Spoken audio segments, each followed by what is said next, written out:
Our mission at SD Bullion is clear. The lowest cost gold and silver available online. While we do not have pretty blue boxes, free shipping, 4% credit card fees, or glamorous gold and silver infomercials, SD Bullion has the lowest prices that may save you hundreds on your next order. So before you make your next investment, do the math and join the over 15,000 new customers who have recently made the switch to SD Bullion. Why pay more?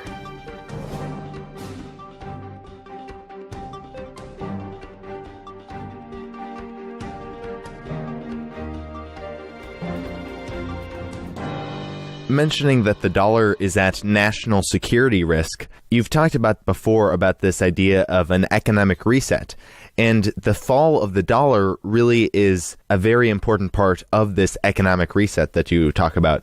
I was thinking for the rest of the interview, we could discuss more specifics about the economic reset. So before we get into more specifics about the economic reset, for our new viewers, did you want to give us an overview of what the economic reset is, some of its recent history, and some of the deception and delays surrounding it?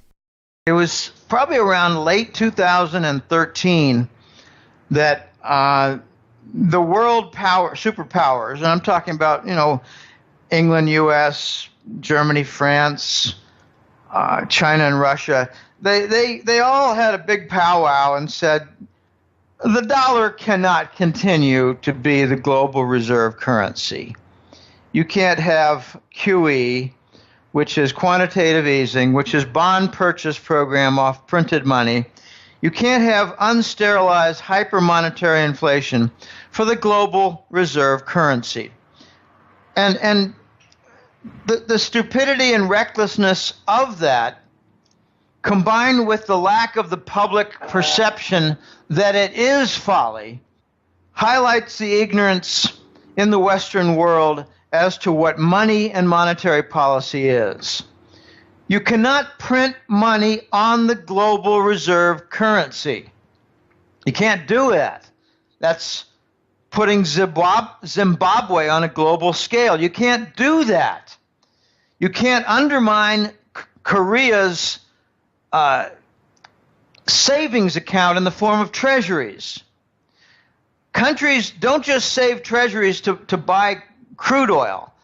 They save treasuries to serve as the foundation for their banking system, and you can't undermine that with hyperinflation of the same object. You can't do that. You wreck the global economy. You cause capital destruction on a global scale, and that is precisely why the global economy is not recovering. We're attacking the capital. So these major nations of the world got together in 2013 and decided that we needed a transition to be safe and smooth to get away from the dollar as the currency for global reserve. And that's not a simple task, Eli. It's like saying, well, we need to go from a deeply corrupt and ingrained dollar to a deeply safe and deeply honest system based on gold and integrate trade and banking at the same time. You can't do that quickly. So they came up with a multiple-step program, and the U.S. signed on it in December of 2013. And then, like all treaties for the U.S. government, we violated it. And we did so in February by having the Ukraine war, where we stole their 33 tons of gold. That bought some more time. But more importantly, we cut off the umbilical cord between Russia and Western Europe for energy supply, because we don't want that marriage to happen. We're willing even to have Western Europe's economy wrecked just so they don't team up with Russia. So there's a lot of deception involved in this reset. Way too much attention was paid to the Iraqi dinar and the Vietnam dong. And that game has been played. Geithner, Paulson, Hillary Clinton, they've already cashed in. That was 6 months ago. That game's over. So anyone who's hanging on to Iraqi dinar, you're a knucklehead. You missed the whole game there and the entire fraud. That was the deception regarding. They claimed that, well, we're going to have to make some adjustments to many, many minor currencies in the world. Well, yeah, but the main focus is the major currencies of the world. The currency reset is a grand misnomer, and I find the word is misused a lot. Misnomer means false name. It's that simple, false name. The global currency reset is really a multi-stage procedure toward reinstalling the gold standard. That's what the reset is. Return to the gold standard and all the different procedural steps that lead to it. So the United States had a delay. We figured, hey, they'll offer Ukraine war and disrupt everything and just kind of make a mess in Europe and basically take a grand crap in the European Union. You know, we've seen recently the crap stirred up with the Syrian refugees, who are mostly not Syrian. They're from Morocco, they're from Algeria, they're from Libya, they're from all over the place. And to qualify, you need a criminal record. So it's like a macro case of the Mariel, Cuba dumping of prisoners on South Florida.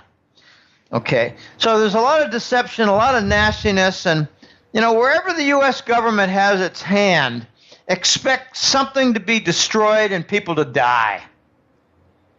And that's what's going on right now in Europe.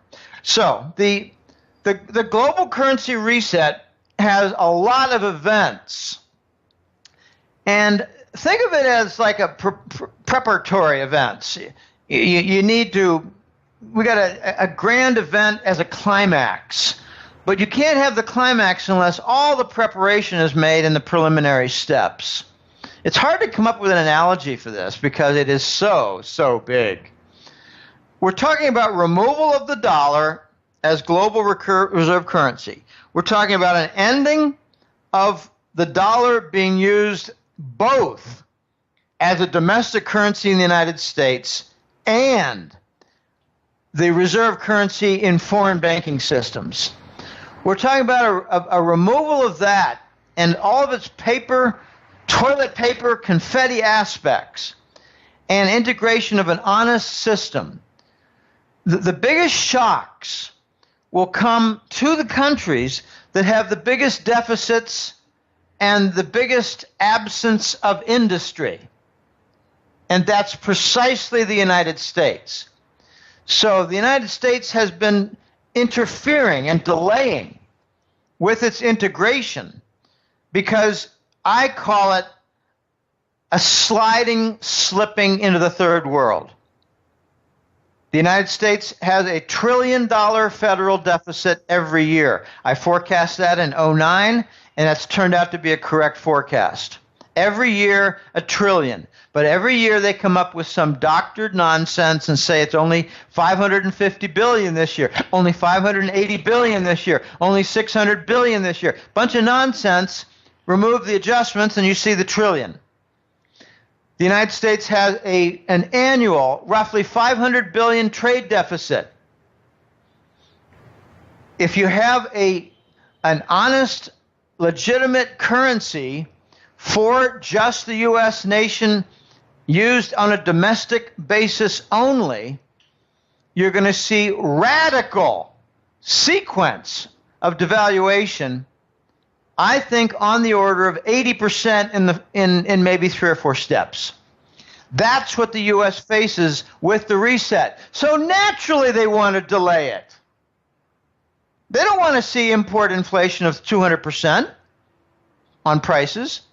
They don't want to see a grand disruption where the U.S. has to start working overtime to relieve its deficits, both trade and federal. That's government and, business as an economy. They don't want to have to relieve that because to relieve it, you have to start exporting everything under the sun, and that results in shortages. Take a look at Venezuela. They have shortages in rice, beans, toilet paper, and condoms. That's Venezuela. They had a 74% currency devaluation in 2 steps. Bang, bang. I think it was around the year 2013, right after Chavez died, or was killed, or was murdered, or disappeared, or was buried, or you get the point. Okay, so there are a lot of events associated with this, Eli, and they're not simple.